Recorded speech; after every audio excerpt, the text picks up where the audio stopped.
नमस्कार और candid conversations के नए एपिसोड में आपका स्वागत है। नव वर्ष की शुभकामनाएं हमारे दर्शकों को, सुप्रिया जी आपको। धन्यवाद हमारे साथ जुड़ने के लिए। नए साल में एक अ, पुराने साल की एक बात से शुरुआत करता हूं कि राहुल गांधी जी ने अभी 26 दिसंबर को जब सारी समाधियों पर गए, पंडित नेहरू से लेकर के गांधी जी सबके यहाँ, तो वो पंडित अटल बिहारी वाजपेयी जी की भी समाधि पर गए। बात वो टी-शर्ट की होने लग गई कि वो 5-6 डिग्री में टी-शर्ट क्यों पहने हुए, लेकिन उससे ज़्यादा बड़ा मैसेज था अटल जी के समाधि पर जाना। बात सिर्फ टी-शर्ट में घूम करके रह गई। वो क्या संदेश था और उससे बीजेपी भी थोड़ी परेशान दिख रही है। आप लोगों ने ऐसा कुछ सोच करके प्लान किया या राहुल गांधी ने ऐसा क्यों किया? क्या संदेश था उनका? सबसे पहले तो आपको मेरा नमन, आपके सारे दर्शकों को नव वर्ष मंगलमय हो और ये जो साल है ये खुशहाली से भरा हो और सबसे ज्यादा सेहतमंद साल सबके लिए हो। मेरी यही कामना है और कि ये साल प्यार और मोहब्बत लेकर आएगा और नफरत का अंत करेगा, जो भारत जोड़ो यात्रा का संदेश है। आपने जो सवाल पूछा वो बहुत सटीक है। ऐसा लगता है कि सारा डिबेट राहुल जी को ही लेकर आ गया है। उनसे 31 तारीख को ये पूछा भी गया कि आप टी शर्ट पहन रहे हैं तो कौन सी औषधि खा रहे हैं वो हमें बताइए, कौन सी डाइट ले रहे हैं। तो उसमें उन्होंने कहा कि मुझे नहीं इतनी ठंडी लग रही, सब जब लगेगी तो मैं पहन, इसमें कोई इतनी आफत नहीं है। आपका लेकिन जो सवाल है कि वो अटल जी की समाधि क्यों गए, वो इंदिरा जी की समाधि गए, वो राजीव जी की समाधि गए, वो नेहरू जी की समाधि गए, चरण सिंह की समाधि गए, वो बाबू जगजीवन राम की समाधि गए, वो शास्त्री जी की समाधि गए और उसी क्रम में वो अटल बिहारी वाजपेयी जी की भी समाधि गए। मुझे लगता है कि जब वो भारत को जोड़ने निकले तो कहीं ना कहीं हर विचारधारा को लेकर, हर उस व्यक्ति ने जिसने थोड़ा बहुत भी कंट्रीब्यूट किया है इस देश को बनाने में, उसको समावेशित करके ही आगे बढ़ना पड़ेगा, उनका संदेश था। वस्तुतः यह सच है। अटल बिहारी वाजपेयी जी की समाधि पर उनका जाना भाजपा के लिए जरूर दिक्कतें खड़ी करता है और होनी भी चाहिए, क्योंकि ऐसे व्यक्ति की समाधि पर गए थे जिन्होंने 2002 में तत्कालीन गुजरात के मुख्यमंत्री और आज के प्रधानमंत्री को राजधर्म निभाने को कहा था, जिन्होंने खेद था कि 2002 में मोदी जी की नाक के नीचे गुजरात में जो गोधरा कांड हुआ था वो राजधर्म के विरोध में था, वो सत्ता पक्ष के विरोध में था। तो मुझे लगता है कि समाधि पर जाना, एक ऐसे व्यक्ति की समाधि पर जाना था जिन्होंने आज के प्रधानमंत्री को जरूर कुछ पाठ पढ़ाया होगा। अटल जी से और हमारी पार्टी से भेद रहा है और घोर मतभेद रहा है, लेकिन वो मनभेद नहीं था। वो शालीनता की उसने लिमिट कभी क्रॉस नहीं करी। हम लोगों ने पुरजोर एक दूसरे का विरोध किया। अटल जी की शाइन को हराने वाली सोनिया जी ही थी, लेकिन एक गरिमा, एक मर्यादा में रहकर राजनीति होती थी तब। और ये इसी का एक उदाहरण था। और बहुत बोलने वाले शायद ये बातें हैं कि अटल जी को जब किडनी की परेशानी हुई तो उनको अमेरिका भेजकर इलाज कराने वाले राहुल जी के पिता राजीव जी थे और इसके किसी को कानो कान भनक तक नहीं पहुंची थी। अटल जी को तमामों फॉरेन ग्रुप्स में, जबकि वो सत्ता पक्ष में नहीं थे, डालने वाली कांग्रेस की सरकारें थी। क्योंकि राजनीति जो है वो जरूर अधिकार पे होनी चाहिए, राजनीति जरूर मतभेद भी आगे सामने आने चाहिए, लेकिन राजनीति दूषित, कलंकित और मनभेद वाली हो जाए ये गलत है। हमारा अपना राजनीति और सार्वजनिक जीवन में जो भी व्यक्ति है वो कहीं ना कहीं हिंदुस्तान से प्यार करता है। तो आप किसी को देशद्रोही बना दीजिए, किसी को ट्रेटर बना दीजिए, किसी का गंदा दूषित प्रचार करने लगे, ये मुझे लगता है गलत है। नहीं, मेरे मन में जो सवाल आया वो इसलिए आया कि ठीक है, एक मतभेद मनभेद या जो पुराने जमाने की पॉलिटिक्स होती थी उसका अलग जमाना था। अब शायद वो ऐसी पॉलिटिक्स नहीं रहेगी, ज्यादा कटुता आ गई है। मुझे लगता है कि क्या एक राहुल गांधी ऐसी लाइन खींचने की कोशिश कर रहे हैं, क्योंकि बीजेपी तो वही है, दोनों लोग उसी विचारधारा से आते हैं, चाहे वो अटल जी रहे हो चाहे वो मोदी जी हो। क्या ये एक ऐसी लाइन खींचने की कोशिश है कि एक बीजेपी जो वाजपेयी जी के एरा में थी जब वो एक्टिव थे, ये दूसरी बीजेपी है जो बिल्कुल, क्योंकि उस समय शायद हिंदुत्व तो था उनका ही नैरेटिव, वो उनका वो है, लेकिन शायद वो एक मॉडरेट फेस ऑफ हिंदुत्व था। अभी ज्यादा कट्टर हो गया है, ज्यादा खुल्लम खुला हो गया है कि कुछ भी बोलेंगे, हम चाकू तेज करने की बात करेंगे। तो वो एक डिवाइड कर रहे हैं कि 2009 से पहले वाली बीजेपी और 2014 के बाद वाली बीजेपी। मैं दो बातें कहूंगी। मुझे नहीं लगता कि वो कोई लाइन खींचने की कोशिश कर रहे हैं। मुझे लगता है कि एक उन्होंने संदेश दिया है कि इस देश में बहुत सारी विचारधाराएं समावेशित होकर रह सकती हैं तब तक जब तक आप काटने और मारने की बात ना करने लगी। इस देश के प्रधानमंत्री अटल बिहारी वाजपेयी, लेकिन क्या इस देश में तब ऐसा माहौल बन गया था जो आज की तारीख में बन गया है? क्या अटल जी की सरकार में कोई ऐसा सांसद था जो ये कहे कि छुरी और चाकू तेज कर लो और हिंसा की बात करो? क्या अटल जी की सरकार में सर काटो के नारे लग सकते थे जंतर मंतर पर? क्या अटल जी की सरकार में भगवा धारण करके हमारे धर्म को कलंकित करके एक आदमी औरतों के बारे में, एक संप्रदाय का खात्मा करने के बारे में बोल सकता था? नहीं। तो वो सॉफ्ट हिंदुत्व नहीं है। मुझे लगता है कि क्योंकि हिंदुस्तान एक एक बुके है और उस बुके में बहुत सारे पुष्प है, एक बगीचा है और उसमें बहुत सारे पुष्प होंगे। मुझे लगता है कि ये जो विचारधारा का विषाक्त होना हुआ है वो मोदी जी और अमित शाह जी की देन है। इस देश में जरूर अटल जी रहे और मुझे ऐसा लगता है कि अडवाणी जी जो रथ यात्रा करी उससे जरूर देश टूटा, लेकिन एक विचारधारा को तो वो रिप्रेजेंट करते हैं और आप रात में सोते वक्त ये थोड़ी कह सकते हैं वो विचार हो जाएगी। विचारधारा से अगर विषाक्त होता है समाज, विचारधारा से अगर हिंसा भड़कती है, उस विचारधारा का पुरजोर विरोध करेंगे। और हम आज आरएसएस स्वरूप को, बजरंग दल के स्वरूप को, भाजपा के स्वरूप का कड़ी भर्त्सना करते हैं और उसकी उसकी पुरजोर निंदा भी करते हैं और बहुत तबीयत से उससे लड़ेंगे। लेकिन क्योंकि मुझे ऐसा लगता है, और अगर मैं आपकी जगह हूं तो शायद मेरे मन में यह सवाल जरूर आएगा कि भारतीय जनता पार्टी जो असहज महसूस कर रही राहुल जी को अटल जी की समाधि पर देखकर, उसका एक कारण शायद ये हो सकता है कि मोदी जी को कहीं पर अटल जी की 2002 की कही हुई बातें जरूर याद आ, क्योंकि राजधर्म का तो ना तब पालन हो रहा था और राजधर्म का ना तो अब पालन हो रहा है।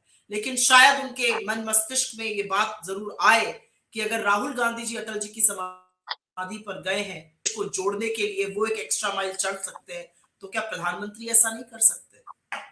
जी, मुझे लगता है कि ये जो विचारधारा की लड़ाई है उसकी पहली परीक्षा कर्नाटक में होने जा रही है, क्योंकि कर्नाटक से अभी भारत जोड़ो यात्रा होकर के आई है और मई से पहले वहां चुनाव हो जाने हैं और बीजेपी ने वहां पे अपना शुरू कर दिया है। वो प्रज्ञा ठाकुर जी को उन्होंने सबसे पहले भेजा है।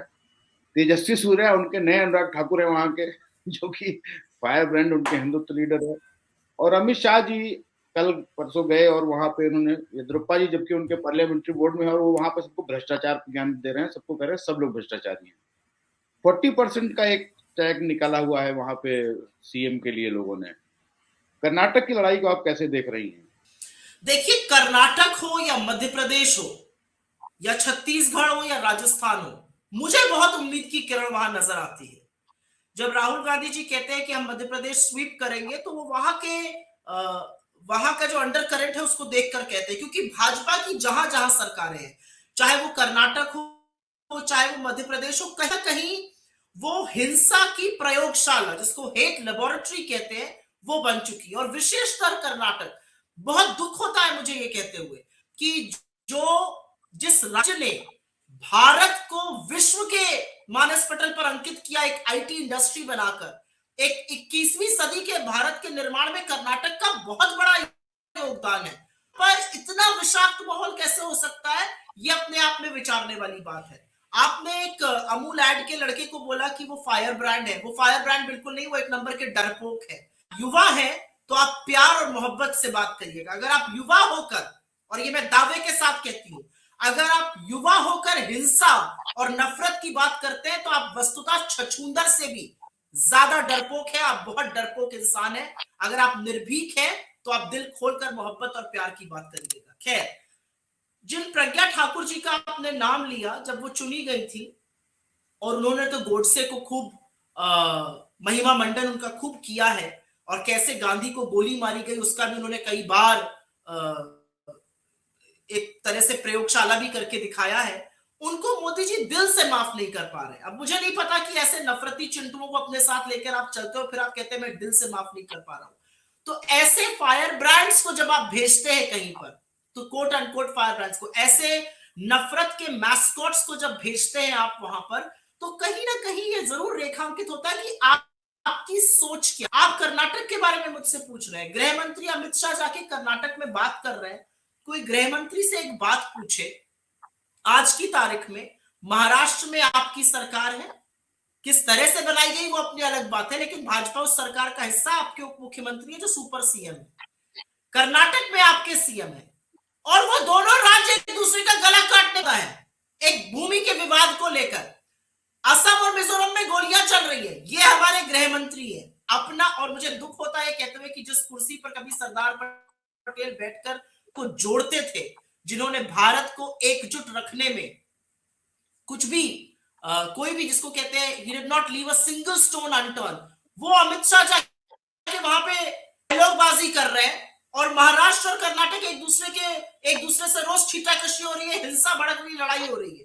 अब ये अलग बात है कि कितनी परीक्षाएं लीक हुई, किस तरह से 40% पर, हमने इसीलिए पेसीएम नाम दिया है मुंबई जी की सरकार को, और इसलिए दिया है क्योंकि चेहरा बदल देने से सरकार थोड़ी बदल गई है।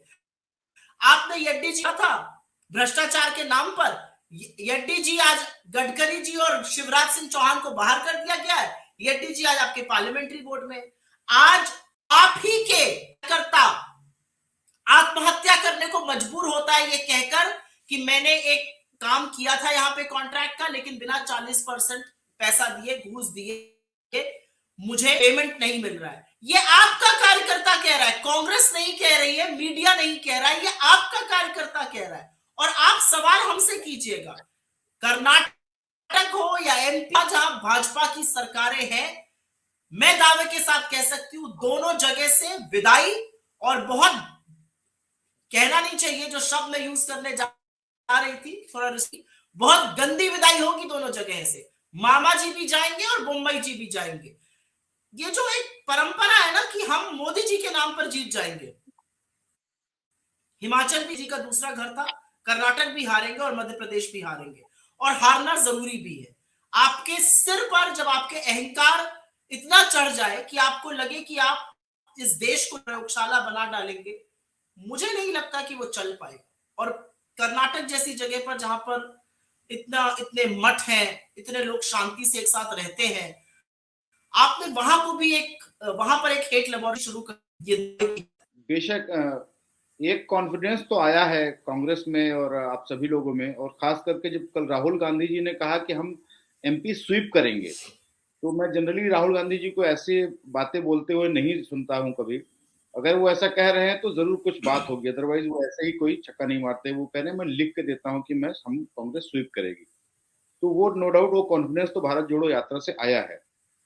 लेकिन एक और बात है, जब नीतीश कुमार जी ने अभी बिहार में बीजेपी का साथ छोड़ करके आरजेडी के साथ सरकार बनाई, तो एक ये हुआ कि एक थर्ड फ्रंट नाम की कोई चीज बनेगी। उसमें कुछ लोगों के विचार थे, शरद पवार जी जैसे लोगों का, कि बिना कांग्रेस के कोई फ्रंट हो नहीं सकता है, कांग्रेस ही सब जगह पे है, वो सबसे आगे होना चाहिए। कुछ लोगों का था, इनका ये था कि हम 89 का जो जनता दल परिवार था हम उसको एक साथ लाएंगे। लेकिन जो अखिलेश यादव जी ने कहा अभी 2-3 दिन पहले, उनका ये कहना था कि बीजेपी और कांग्रेस तो सब एक ही हैं। राहुल जी ने कहा ठीक है, उनका वो पॉलिटिकल कंपल्शन हो सकता है, वो मैं भी समझता हूँ, लेकिन क्या एक ऐसी पिक्चर बनती जा रही है कि इसी पॉलिटिकल कंपल्शन की वजह से 2024 में अगर कुछ होता है तो वो पोस्ट पोल होगा, प्री पोल कांग्रेस अलग लड़ेगी, थर्ड फ्रंट जो कुछ भी होगा वो एक अलग लड़ेगा, और एक बड़ा ध्रुव तो बीजेपी रहेगा ही। उसको आप कैसे देख रही हैं इस थर्ड फ्रंट अलायंस को?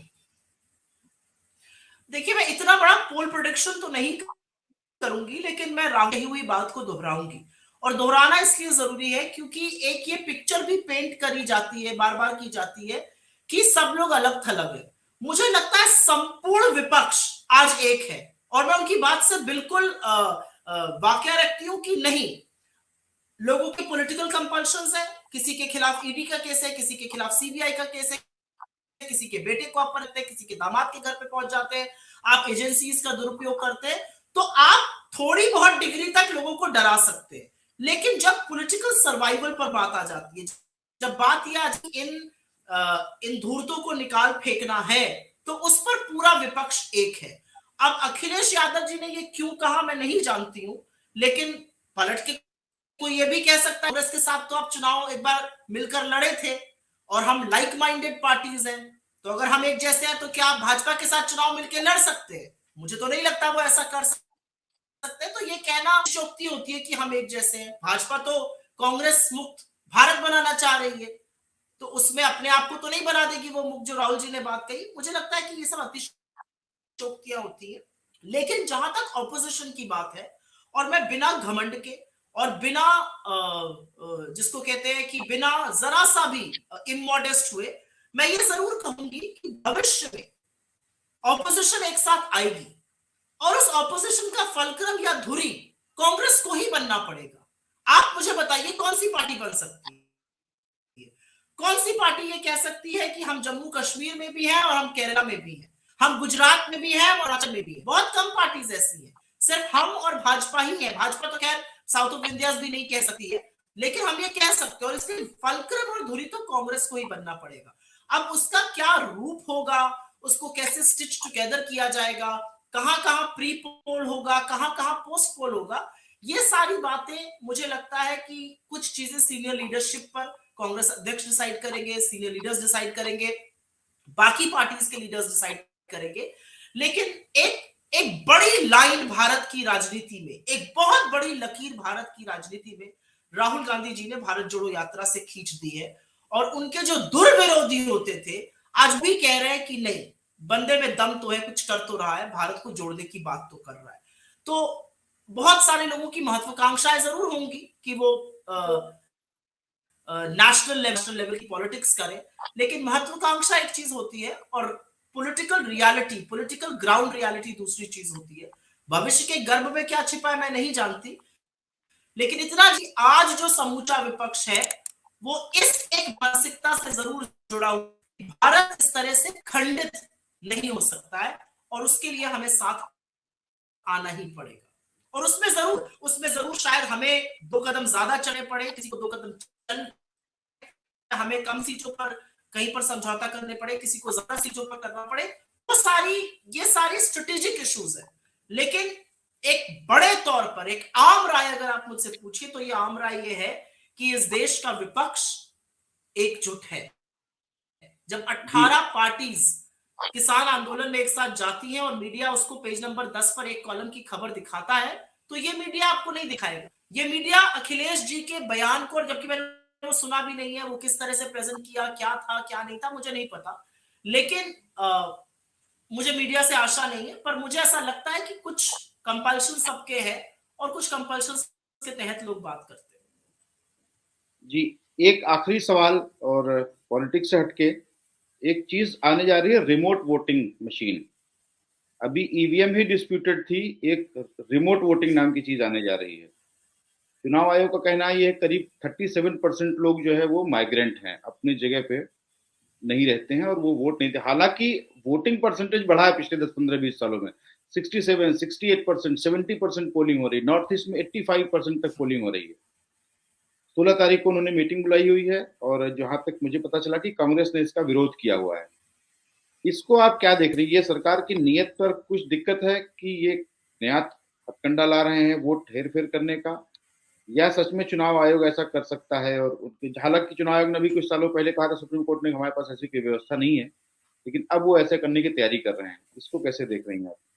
देखिए ऐसा है, मैं 2-3 चीजें कहूंगी। पहली चीज तो ये कहूंगी कि इलेक्शन कमीशन, चुनाव आयोग की विश्वसनीयता बरकरार रहे, इसलिए जरूरी है कि चुनाव आयोग वो ही करे जिस पर सर्वसम्मति बने। भारत एक लोकतंत्र है और लोकतंत्र में निष्पक्ष चुनाव कराना किसी यज्ञ, किसी कर्तव्य से, और अगर किसी भी पॉलिटिकल पार्टी को इस पर जरा सी भी आपत्ति है तो ये नहीं हो सकता है, क्योंकि वो पॉलिटिकल पार्टी कुछ लोगों को रिप्रेजेंट करती है। 12 करोड़ लोगों ने हमें वोट दिया था, हम उन्हें रिप्रेजेंट करते हैं। और कहीं पर भी अगर इसमें जरा सा भी संदेह, और हमने अपने जितने भी रिप्रेजेंटेशंस हुए उसमें ये संदेह को हमने इस पर इस आशंका जताई है। और आशंका इसलिए भी जताई, अभी बहुत सारी शहर, बहुत सारे लोग इस देश में ऐसे हैं जो पूर्णतः ईवीएम से ही संतुष्ट नहीं है। कई बार चुनाव नतीजों के बाद अगर अगर आप गांव, शहर, कस्बों में जाइए तो लोग कहते हैं कि ईवीएम पे उनका भरोसा नहीं है। अब मैं यहाँ पर बैठ के ईवीएम बैशिंग नहीं करूंगी, लेकिन मुझे ऐसा लगता है अभी जो गुजरात के चुनाव हुए, जिस तरह से एकाएक वोटिंग बजे के बाद होने लगी, जिस तरह से कई बूथ्स पर ज्यादा वोट पड़े जहां पे उतने बूथ लिस्टेड नाम भी नहीं थे, इससे थोड़ी बहुत विश्वसनीयता पर सवाल उठता है।